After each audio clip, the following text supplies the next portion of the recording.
Bienvenue dans ce décryptage. Aujourd'hui, notre objectif est de présenter les principes fondamentaux de la création de richesse pour toutes les personnes qui n'ont pas forcément un bagage financier. L'idée, c'est vraiment de démystifier complètement un domaine qui nous semble souvent complexe et parfois même inaccessible. On va poser un cadre serein, clair, basé sur des faits réels pour aborder la finance personnelle sans aucun jargon inutile ni la moindre angoisse. Vous savez, l'accumulation de capital, ce n'est pas de la magie et ça ne demande pas une intelligence supérieure. C'est juste une mécanique très simple, presque répétitive, que l'on va détailler ensemble étape par étape. D'accord, plongeons-nous là-dedans. La plus grande barrière psychologique qui nous empêche d'investir, c'est cette fausse idée que la bourse, c'est comme un casino ou un pari hyper risqué.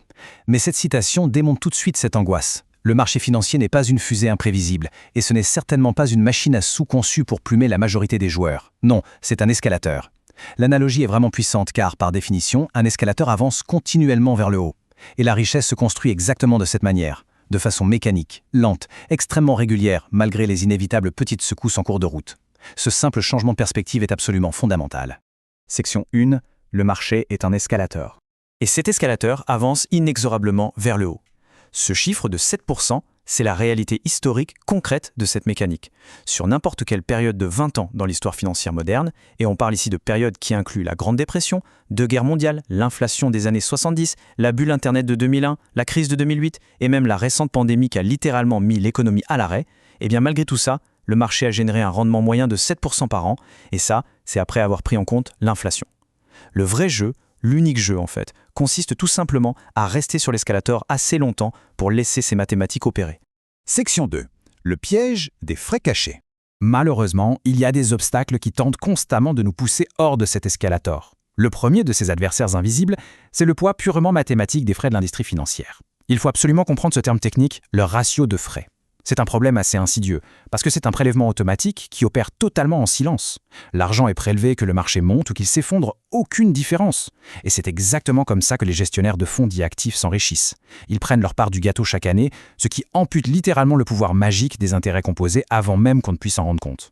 Maintenant, ce qui est vraiment intéressant ici, c'est la brutalité de la comparaison mathématique. Faisons un petit calcul. Imaginons un capital de départ de 50 000 $, auquel on ajoute 500 $ par mois sur 30 ans. Un fonds à gestion active qui facture 1% de frais va nous laisser avec un solde final d'environ 740 000 $. Eh bien, la même situation exacte, mais placée dans un fonds indiciel ne facturant que 0,03%, aboutit à peu près à 960 000 $. Oui, c'est une différence spectaculaire de 220 000 $, une somme gigantesque qui, au lieu de financer une retraite, atterrit directement dans la poche du gestionnaire. Et pour couronner le tout, voici la réalité la plus cruelle de cette industrie, parfaitement documentée par les rapports officiels. Sur une période de 20 ans, 93% des fonds actifs de grande capitalisation aux États-Unis font moins bien que l'indice de référence tout simple et bon marché qu'ils sont censés battre. Vous avez bien entendu, on paye une prime exorbitante pour obtenir à la fin une performance inférieure. C'est littéralement payer le prix fort pour saboter son propre escalateur. Section 3. Le coût de la panique. Alors, notre deuxième grand antagoniste, c'est notre propre cerveau. La psychologie humaine et nos réactions émotionnelles détruisent infiniment plus de capital à long terme que n'importe quel crash boursier. Pour humaniser un peu ces chiffres, regardons l'histoire de Marcus. L'investissement de Marcus commence super bien en 2015. Puis arrive février 2020. Le marché s'effondre de 34% en à peine 33 jours. Face à la peur viscérale de tout perdre, chaque instinct naturel lui hurle de descendre de l'escalator. Il vend tout fin mars, pile au point le plus bas de la chute. Le drame, c'est que dès la fin de cette même année, le marché avait entièrement récupéré et atteignait déjà de nouveaux sommets historiques. En voulant fuir un inconfort très temporaire, une perte virtuelle a été transformée en une perte bien réelle et permanente. Ce piège psychologique est tellement courant qu'il porte un nom spécifique en économie comportementale, c'est l'écart de comportement. Et cet écart, il coûte en moyenne aux investisseurs particuliers entre 2% et 3% de rendement annuel net. Le souci ne vient même pas des produits financiers qui ont été choisis, mais bien des actions précipitées de l'investisseur. Vendre quand les courbes plongent dans le rouge et racheter quand tout le monde est euphorique et que les prix sont au plus haut, ça grignote inexorablement le capital accumulé.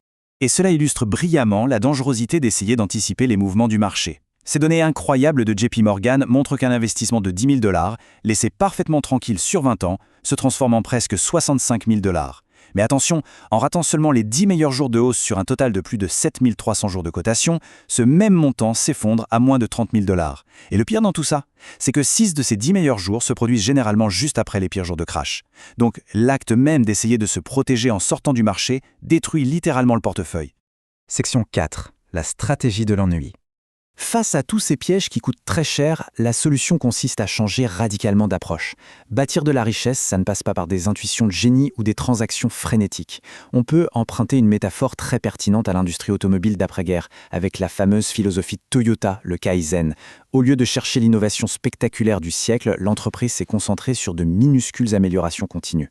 En finance, c'est exactement la même logique. Gagner 1% sur les frais annuels, optimiser sa fiscalité, automatiser ses virements mensuels, honnêtement, ce sont des actions atrocement banales. Mais laissées à elles-mêmes sur 2 ou 3 décennies, ces optimisations microscopiques s'additionnent pour produire un résultat final qui ressemble à un véritable miracle mathématique. Une situation extrêmement classique et qu'on voit très clairement en ce moment, c'est la paralysie de l'investisseur. Énormément de capitaux dorment sur des comptes courants simplement parce qu'on a l'impression qu'une correction brutale est imminente, surtout quand le marché touche régulièrement de nouveaux sommets historiques. Sauf que l'histoire nous prouve que les marchés passent environ 30% de leur temps à ces fameux sommets. Ce n'est absolument pas un signal d'alarme, c'est juste le fonctionnement normal d'un marché en bonne santé. Attendre le moment parfait sur le quai de la gare, c'est la garantie absolue de rater l'effet boule de neige des intérêts composés. Section 5. Le plan d'action exact. Toute cette théorie est fascinante, bien sûr, mais elle n'a de réelle valeur que si on la transforme en un plan d'action strict. Passons à la suite et voyons comment cela se construit concrètement pour établir une base financière en béton. Étape 1, on fait un grand nettoyage. On nous dit tous ses comptes et on élimine impitoyablement tout fonds dont les frais dépassent 0,1%. C'est un gain immédiat dans notre poche. Étape 2, on s'assure d'avoir un matelas de sécurité d'environ 6 mois de dépenses, bien au chaud sur un compte d'épargne qui rapporte 4 à 5%. Ça, c'est pour éviter de devoir vendre nos actions à perte en cas de coup dur. Et enfin, étape 3, on capte 100% de l'argent gratuit. C'est-à-dire qu'on maximise l'abandonnement de son employeur et on utilise au maximum les enveloppes fiscales avantageuses pour doper notre rendement net. Et une fois que cette belle mécanique est en place, le plus dur reste à faire. Il faut se protéger de soi-même. Rédiger une politique d'investissement très simple qui tient sur une seule page, c'est honnêtement la meilleure barrière contre nos propres paniques futures. Ce petit document va lister votre stratégie et dicter à l'avance quelles sont les seules vraies raisons valables pour modifier l'allocation. Par exemple, l'approche de la retraite ou une perte majeure de revenus. Mais attention, un gros titre effrayant aux infos ou une chute soudaine des marchés n'en font pas partie. Prendre ces décisions à froid, à tête reposée, c'est la garantie absolue de pouvoir ignorer sereinement tout le bruit médiatique du quotidien. Donc le point crucial est d'évaluer le prix réel de l'inaction. Avec une inflation constante d'un côté et le pouvoir exponentiel des intérêts composés de l'autre, retarder ces décisions ne serait-ce que de quelques années, c'est équivalent à se priver définitivement de dizaines, voire de centaines de milliers de dollars dans le futur. La vraie sagesse mathématique ne réside pas du tout dans la recherche utopique du moment parfait. Elle consiste à mettre en place un système presque ennuyeux, totalement optimisé et automatisé, et ce, dès aujourd'hui. On l'a vu, l'escalator fonctionne très bien. Finalement, la seule véritable variable, c'est de décider à quel instant précis on choisit d'y poser le pied.